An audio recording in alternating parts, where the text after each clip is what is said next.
Dentro de muy poquito tiempo, presentando su libro Argentina, China y el Mundo, 1945-2022.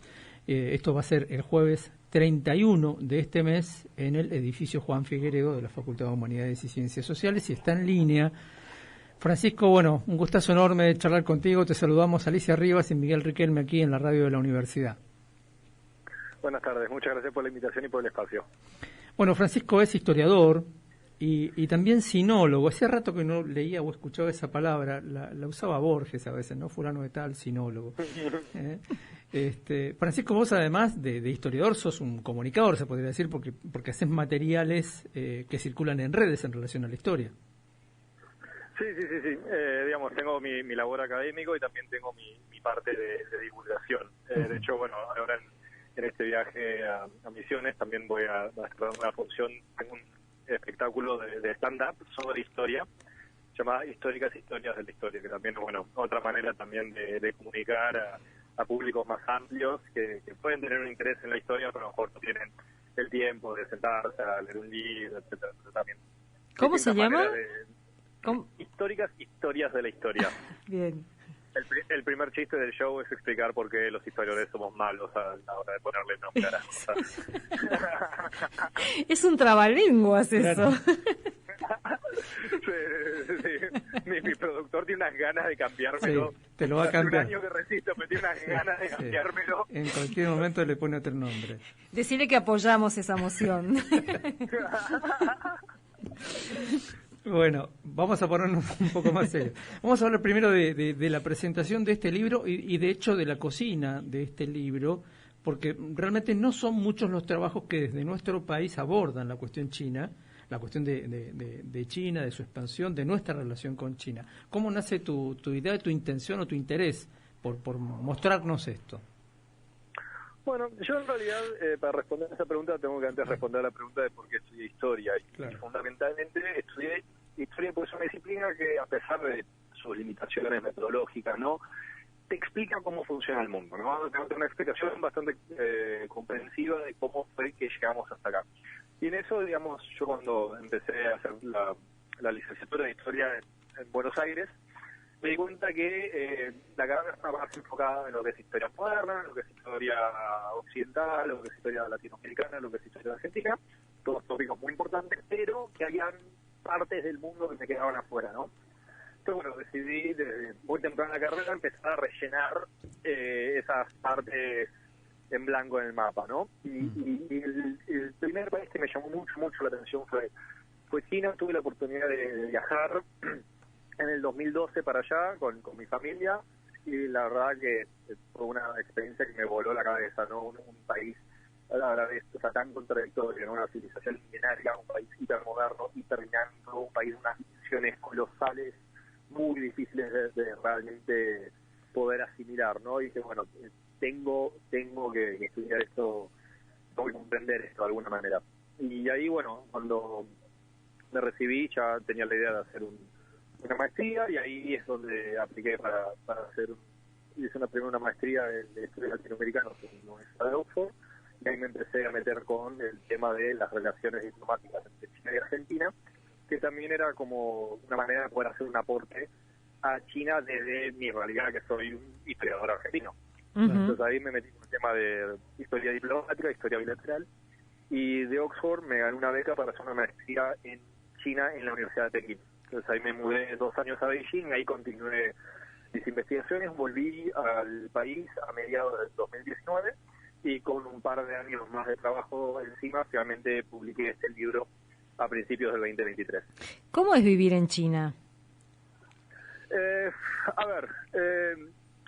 No es para cualquiera. Ajá. Porque es un país muy distinto, es una cultura muy distinta, es otra civilización, es otro universo moral, es otro sentido común, y es un idioma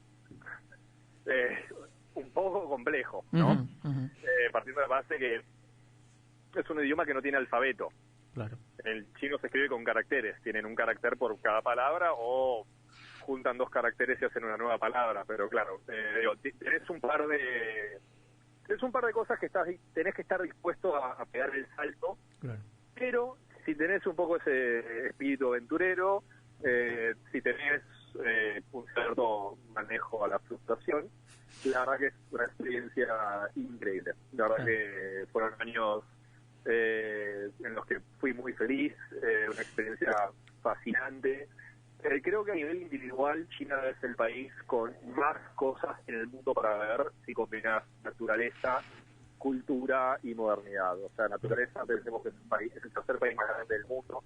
Tiene desde el monte Everest a los osos panda, a tigres siberianos, a las montañas que inspiraron la película Avatar, a la Ruta de la Seda, a Rosales.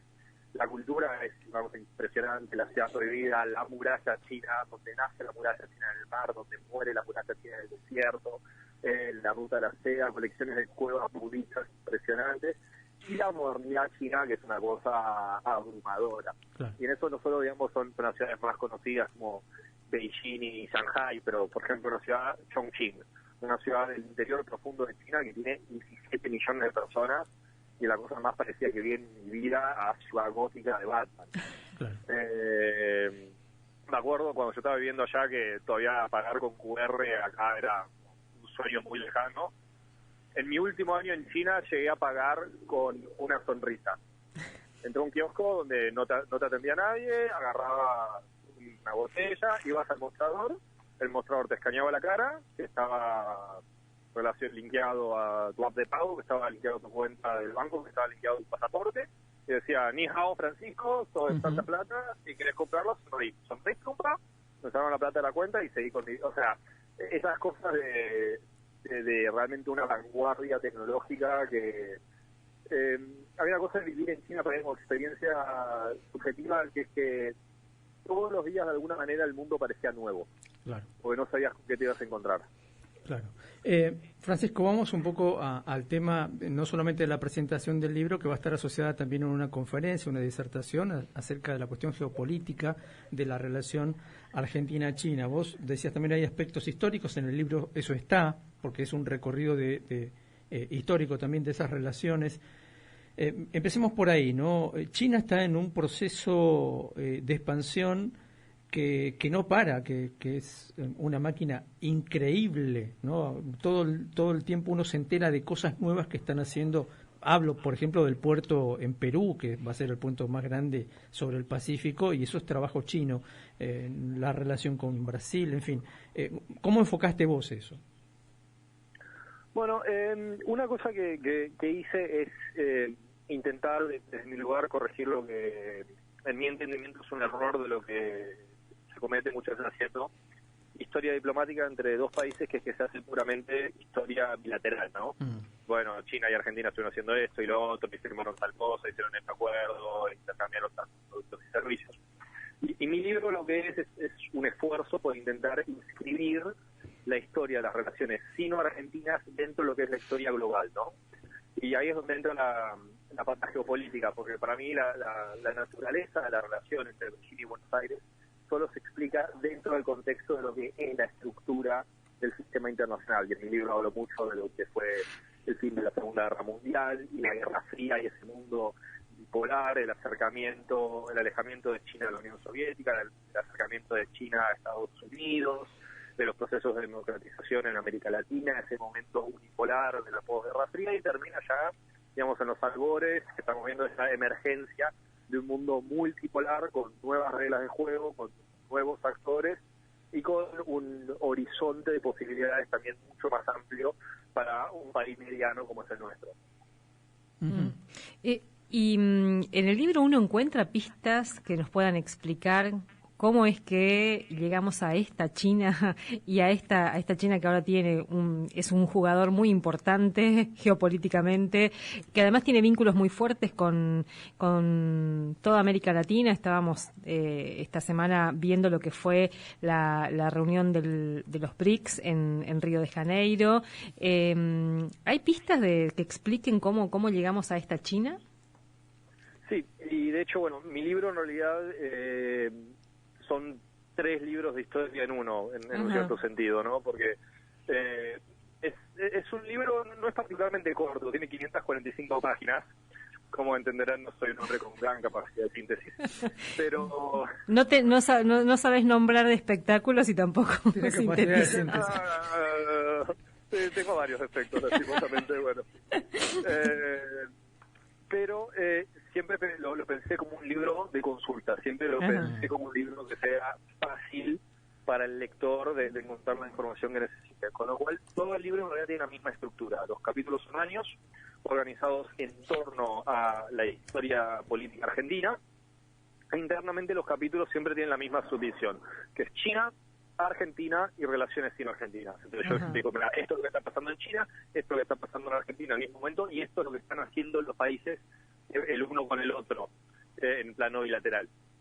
Entonces, todo el tiempo es el ir y volver de la historia interna de ambos países y cómo esos países se van insertando en el mundo. Entonces hablo de lo que fue el gobierno de Mao Zedong y la política de reforma y apertura y la invasión china de Vietnam en el 79, la invasión soviética de Afganistán, la guerra del Golfo, la guerra de Malvinas, como todo eso va impactando en, digamos, tanto los debates internos de los países, sus relaciones internacionales y después haciendo foco en qué significa eso en la manera en la cual Argentina y China se han relacionado entre sí.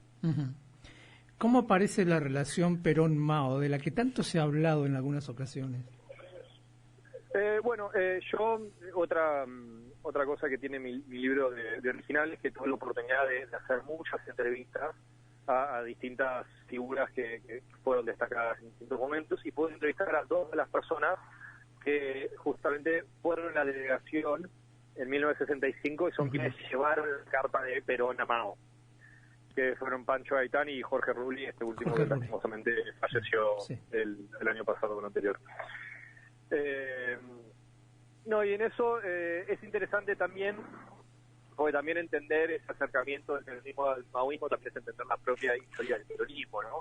Y cómo el peronismo cambia después del 55 y cómo dentro del peronismo hay ciertos sectores que ven en la China popular un modelo a seguir en algunas instancias, un peronismo que se vuelve más revolucionario, que se vuelve más antiimperialista en su concepción, y cómo también tenés actores que terminan viendo la política nacional dentro de un tablero internacional mucho más complejo.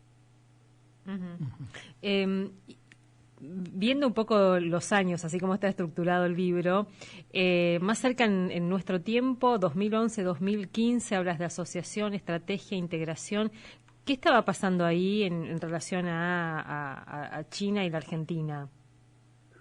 Bueno, diría que el siglo XXI hasta diciembre del 23 fueron probablemente la época dorada de las relaciones entre China y Argentina. Sobre todo porque es un momento en el cual China empieza a crecer mucho, muy rápido y empieza a tener otro impacto sobre el tablero internacional. Y ahí, si bien había una relación previa, los líderes en Argentina empiezan a ver a China como una alternativa geopolítica mucho más concreta. Y ahí empiezan inversiones, empieza un comercio mucho más acelerado.